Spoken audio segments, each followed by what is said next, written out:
दुनिया में कोई किसी को कितना भी बुरा माने, लेकिन हर शख्स अपने लिए अच्छा होता है। उसका दिल उसको कभी गलत नहीं बनाता, लेकिन अपने लिए अच्छा होकर क्या फ़ायदा जब तक उसको मजलिस में कोई कदर ना हो। आइए हम अपने आका सल्लल्लाहु अलैहि वसल्लम की इरशादात पर चलें, ताकि हमें दुनिया में भी इज्जत हासिल हो और आखिरत में भी नफ़ा हो। हज़रत खालिद बिन वलीद फरमाते हैं कि हम लोग रसूलुल्लाह सल्लल्लाहु अलैहि वसल्लम की खिदमत में हाजिर थे कि एक शख्स हाजिर हुआ।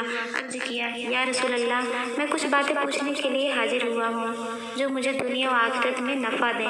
आपने फरमाया, जो चाहो पूछो। उसने कहा, मैं सबसे बड़ा आलिम बनना चाहता हूँ। आपने फरमाया, तकवा इख्तियार करो, सबसे बड़े आलिम बन जाओगे।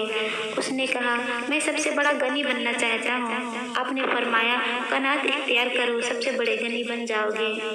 उसने कहा, मैं सबसे बड़ा आदिल बनना चाहता हूँ। आपने फरमाया, जो तुझे अपने लिए पसंद है वही लोगों के लिए पसंद कर, सबसे बड़ा आदिल बन जाएगा। उसने कहा, मैं सबसे अच्छा आदमी बनना चाहता हूँ।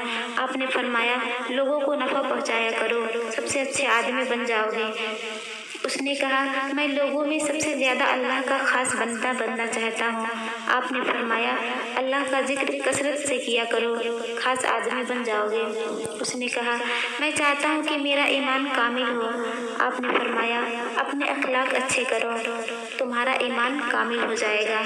उसने कहा, मैं मुहसिनीन में से होना चाहता हूँ। आपने फरमाया, अल्लाह की इबादत कसरत से किया करो, जैसे कि तुम उसको देख रहे हो, इसलिए कि अगरचे तुम नहीं देख रहे हो लेकिन वो तो तुम्हें देख रहा है। उसने कहा, मैं चाहता हूँ कि अल्लाह के फर्मा बरदारों में से हो जाऊँ। आपने फरमाया, फ़राइज़ को अदा करो, फर्मा बरदारों में से हो जाओगे। उसने कहा, मैं चाहता हूँ कि क़यामत के दिन नूर से उठूँ। आपने फरमाया, अपने ऊपर और किसी पर भी जुल्म ना कर, क़यामत में नूर से उठेगा। उसने कहा, मैं चाहता हूँ कि अल्लाह मेरे ऊपर क़यामत के दिन रहम करे। आपने फरमाया, अपने ऊपर भी रहम कर और अल्लाह के बंदों पर भी रहम कर, अल्लाह तेरे ऊपर क़यामत के दिन रहम करेगा। उसने कहा, मैं चाहता हूँ कि मेरे गुनाह कम हों। आपने फरमाया, इस्तिग़फ़ार की कसरत कर, अल्लाह तेरे गुनाह कम कर देगा। उसने कहा, मैं चाहता हूँ कि मैं लोगों में सबसे ज़्यादा इज्जत वाला बनूँ। आपने फरमाया, मखलूक में से किसी को अपनी हाजत ना बता, सबसे ज़्यादा इज्जत वाला बन जाएगा। उसने कहा, मेरी ख्वाहिश है कि मैं सबसे ताकतवर बन जाऊँ। आपने फरमाया, अल्लाह पर भरोसा करो, सबसे ज़्यादा ताकतवर बन जाओगे। उसने कहा, मैं चाहता हूँ कि मेरा रिज़्क़ कुशादा हो। आपने फरमाया, बावजूद रहा करो, तुम्हारा रिज़्क़ कुशादा हो जाएगा। उसने कहा, मैं अल्लाह और उसके रसूल का महबूब बनना चाहता हूँ। आपने फरमाया, जो अल्लाह और उसके रसूल को पसंद है तो भी उसे पसंद कर, अल्लाह और उसके रसूल का महबूब बन जाएगा। उसने कहा, मैं क़यामत के दिन अल्लाह ताला के गज़ब से बचना चाहता हूँ।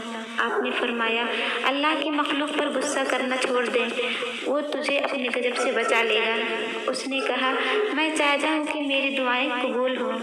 आपने फरमाया, हराम खाना छोड़ दे, तेरी दुआएं कबूल होंगी। उसने कहा, मैं चाहता हूँ कि अल्लाह ताला क़यामत के दिन जिल्लत से बचा ले। आपने फरमाया, अपने आप को जिना से बचा ले, अल्लाह तुझे जिल्लतों से बचा लेगा। उसने कहा, मेरी ख्वाहिश है कि क़यामत के दिन अल्लाह ताला मेरे ऐबों को छुपा दें। आपने फरमाया, अपने भाइयों के ऐबों को छुपा ले, अल्लाह ताला तेरे ऐबों को छुपा लेगा। उसने कहा, गुनाहों से क्या चीज़ निजात देती है? आपने फरमाया, आंसू और बीमारियाँ। उसने कहा, सबसे बड़ी नेकी क्या है? आपने फरमाया, अच्छे अखलाक और मुसीबत पर सब्र करना। उसने कहा, सबसे बड़ी बुराई क्या है? आपने फरमाया, बदअखलाकी और कंजूसी। उसने कहा, अल्लाह के गज़ब को दुनिया व आखिरत में क्या चीज़ ठंडा करती है? आपने फरमाया, चुपके चुपके सदका करना और सिला रहमी करना। उसने कहा, जहन्नम की आग को क़यामत के दिन क्या चीज़ बुझाएगी? आपने फरमाया, दुनिया में दुखों और मुसीबतों पर सब्र करना।